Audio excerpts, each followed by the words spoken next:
جو تجربہ ہمیں رہا ایک عملی پریکٹیکلی کمیونٹی کے ساتھ جس طرح ہم رابطے میں رہے ہیں، جو دو تین چیزیں ہم سمجھتے ہیں، ایک تو یہ ہے جیسے بھی آپ نے ذکر فرمایا کہ باقاعدہ طور پر اس کی عملی تربیت ہونی چاہیے۔ ایک شوہر کی بھی ذمہ داری ہے، ایک بیوی کو ذمہ داری ہے، اسے یہ کورس سمجھنے چاہیے، اسے پتہ ہونا چاہیے ایجاب کسے کہتے ہیں، قبول کسے کہتے ہیں، مہر کیا چیز ہے، اسے پتہ ہونا چاہیے کہ خلا کیا چیز ہے، طلاق کے کون سے لفظ خطرناک ہیں، یہ بیوی کو ہی پتہ ہونا چاہیے، شوہر کو ہی پتہ ہونا چاہیے، اور آپس کے اندر ان کی تعلیم اور ان کی کونسلنگ کا باقاعدہ نظام مرتب ہونا چاہیے۔ میں سمجھتا ہوں یہ ہر محلے کی مسجد کے امام کی بھی ذمہ داری ہے کہ وہ اپنے علاقے کے نوجوان بچوں کی تربیت کے باقاعدہ کورس رکھے اور اس کورس کے اندر ان کو یہ باقاعدہ یہ چیزیں پڑھائی جاتی ہو۔ دوسرا، میں جو تجربے کی روشنی بتاتا ہوں کہ صبر ہونا چاہیے، حوصلہ ہونا چاہیے، تحمل ہونی چاہیے،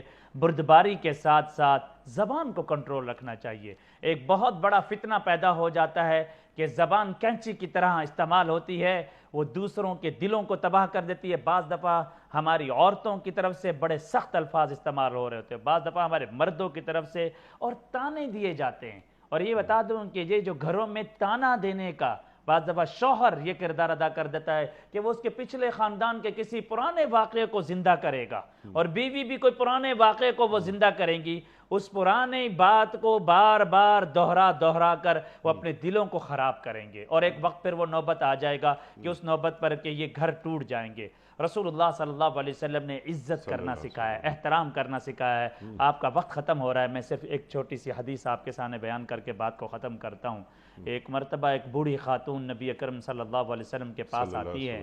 نبی اکرم صلی اللہ علیہ وسلم اس کو دیکھ کر تیزی سے کھڑے ہو جاتے ہیں، حضرت عائشہ سے فرماتے ہیں عائشہ اس کے لیے چارپائی چھوڑ دو۔ اس کے اکرام کے اندر نبی اکرم صلی اللہ علیہ وسلم کھڑے ہو کر اس کو بٹھا دیتے ہیں، پھر فرماتے ہیں عائشہ گھر میں کوئی بھی کھانے کی چیز ہو اس کے اکرام کے لیے لے آؤ۔ حضرت عائشہ رضی اللہ تعالی عنہ جو کچھ تھا وہ لے کر آ گئیں، اسے پیش کیا، نبی اکرم صلی اللہ علیہ وسلم اس سے حال حوال کرتے رہے، اور پھر وہ جاننے لگی، نبی اکرم صلی اللہ علیہ وسلم اس کے احترام میں کھڑے ہوئے، اسے دروازے تک چھوڑ کر آئے۔ تو حضرت عائشہ حیران تھی کہ یہ نبی اکرم صلی اللہ علیہ وسلم اس بوڑھی اماں کو کیسے عزت اور احترام دے رہے۔ تو نبی اکرم صلی اللہ علیہ وسلم فرمایا عائشہ تمہیں پتہ ہے یہ کون ہے؟ یہ ختیجہ کی سہیلی تھی۔ آج ختیجہ تو موجود نہیں ہے، لیکن اس کی روح اس سہیلی کی شکل میں آج میرے گھر میں آئی ہے، میرا فرض بنتا ہے کہ میں اس کو وہی عزت اور احترام دوں جو میں ختیجہ کو سبحان اللہ۔ اور یہ بات تو بیوی کی سہیلیوں کے عزت و احترام کے حوالے سے اللہ کے رسول صلی اللہ علیہ وسلم ہمیں تعلیم فرما رہے ہیں۔ اللہ اکبر۔